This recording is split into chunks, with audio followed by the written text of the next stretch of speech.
এই প্যালেস্টাইনে আজকে যারা মুসলমানদের রক্ত এবং জীবন নিয়ে হোলি খেলছে, এরা একসময় আগমন করেছিলেন রিফিউজি হিসাবে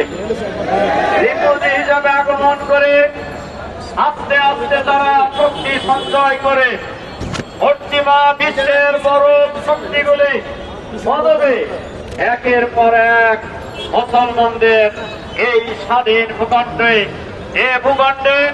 লক্ষ লক্ষ নবী আল্লাহ তাআলা পাঠিয়েছেন। এ ভূখণ্ডে মুসলমানদের প্রথম কিবলা বাইতুল মাকদাস অবস্থিত। সেই ভূখণ্ডে মুসলমানদেরকে নিশ্চিহ্ন করে দেওয়ার জন্যই দীর্ঘদিন ধরে এই ইহুদিবাদী শক্তি, সন্ত্রাসী শক্তি, ইসলামের দুশমন নেতানিয়াহুর নেতৃত্বে একের পর এক জঙ্গি হামলা পরিচালনা করা হচ্ছে।